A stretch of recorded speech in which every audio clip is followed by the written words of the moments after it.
Hey guys, Matt, IronTrap Garage. We are back working on the Schroll car and the Schroll 32. And what we're working on today is starting to tackle some of these patches. I put the car up on the lift so it's a little easier for me to kind of work at a more comfortable height, at least when I'm welding everything. And now we have it on the lift. I'm going to take one of these patch panels. I got a handful of these patch panels for the front and behind the door from one of our picks recently. They're just they're a set of brand new ones that were never used, and we just got to sand a little bit of surface rust off of them. But what we're going to work on is getting this cut. Now again, much like the door, I'm not going to be using this whole patch panel. There's no rule that says you have to use the full height of a patch panel. This patch panel, when we sort of put that in there, this patch panel is very high. We really only need probably right down there. So I'm going to kind of make a pattern and figure out how high we want to go, and then we will trim the old junk out, trim this piece down, fit it in, butt weld it, kind of normal stuff here on IronTrap Garage. So I'm going to get to cleaning this panel, cutting this down, and get this thing fit up real soon.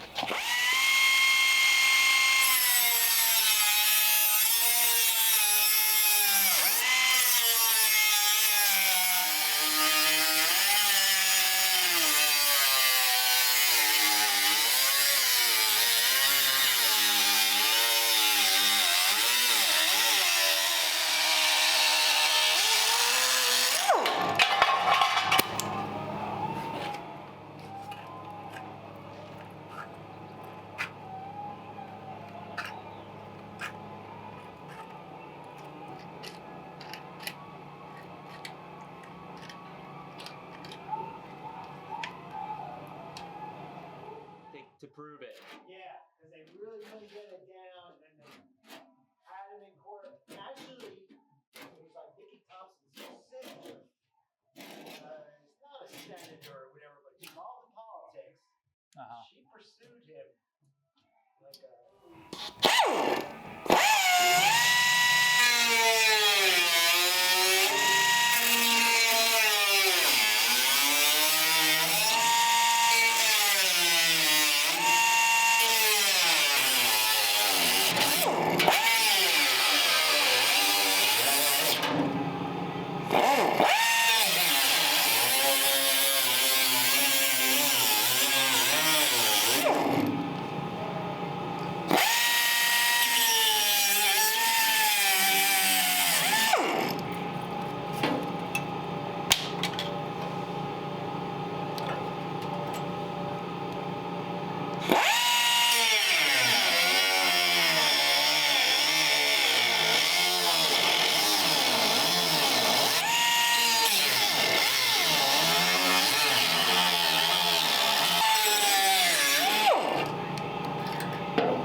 All right, so we got this patch cut and fitting up.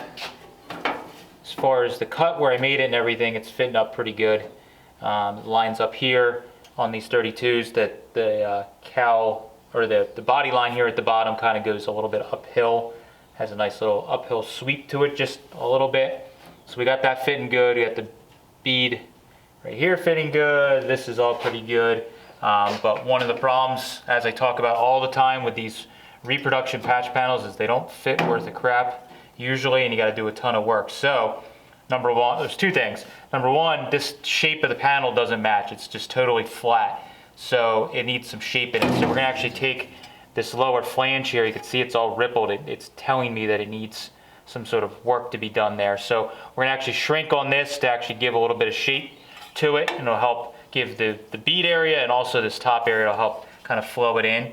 Then number two, down at this bottom area here on 32s, this little cowl section, this bead is actually supposed to hang off a little bit and overlap down on here. So we gotta actually add a little piece onto there so that it actually overlaps on the rocker section like it's supposed to. I'm also gonna have to make a little patch in here for the door jamb area. It's a little crispy in here, so we're gonna have to kind of cut some of that off, fix some of that before we can even get to fitting this. So I have a bunch of just little detail work to do before we can even weld this patch in. So it's gonna take a little time, but once we get all that stuff sorted, we should be able to just fit this right up, get it tacked, weld it in, and bing, bang, boom, it'll be done just like that.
All right, so now that I got this patch all welded in, and I'm pretty happy with it. Flowed in decently. I got a couple little spots I got to grind. I wanted to address this little gap area here that I had a problem with when I read the panel wrong, I guess we could put it. But so what I ended up doing here on this, there's probably a million ways to do this repair, but this is the way that I thought would work best, and something I just had laying around. So I took some round bar stock that is about the gap that we need, that fills up the gap basically how we need it. So I kind of checked above the door here. I just have a set of feeler gauges, and I have it set so that it's pretty tight in there. It actually gets a little looser, more loose down here, so I could probably put a little more on there, but this gives me a rough idea, and when I check it down here, it's pretty much perfect. So I'm going to go with that, and what I'm going to do is I have these Eastwood stitch weld magnets that are keeping everything pretty much flush. It gives me a little valley right here that I can put filler rod in to kind of make this a nice even finish. So I'm going to get some tacks in around these magnets, and then I can basically weld down the face of this, blend it all off, and then I can basically go in with the grinder on the side here and just flatten that rounded edge, just flatten it there. And then when we get a little further on the project and I get it done on the ground again, I can pull the door off, weld it on the inside, blend it in, and pretty much won't ever see it again. So I took this round bar stock and I already kind of bent it in the vise and with a hammer to get this flow with the shape of the door, and it's just basically welding it in, trying not to burn away the repair that we've already done. That's going to be the hardest part. So I'm going to get started.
All right, so I got everything sanded down. It's looking pretty good. That gap is acceptable for what this car is. I just called it good enough. So what I did is, like you guys saw, I welded that round bar stock to the door. I actually left, the round bar stock a little proud, the top of it, just a little proud of the door skin, so that when I knocked everything down with that belt sander to start, it knocked it nice and flat so we didn't have like a rounded shape to it. And I obviously filled the weld right where it butted against the door skin, blended everything in, and then I went back with the little mini sander, knocked everything down, blended it in, and of course took a DA sander and just made it all look pretty good. So for what this car needs to be, I'm pretty happy with it. That gap was really, really bad. I think on top of what I did by trimming that inner door structure, it was also a little fat as it was for the door gap, because I ended up having to add right up to basically to underneath of this door hinge, because even there it was kind of eaten away a little bit or banged in. So I just added a little bit there, and I'm pretty happy with it. And now we have another patch done on the car.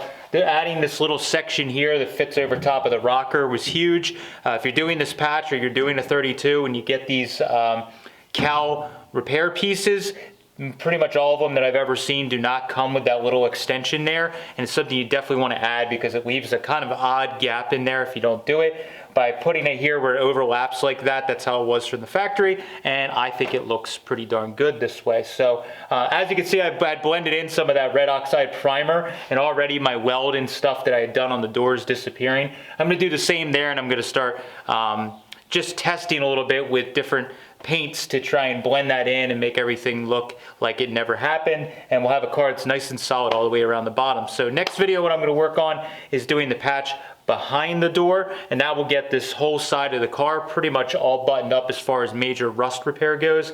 Then we got to go on the other side and do the same thing all over again. Great.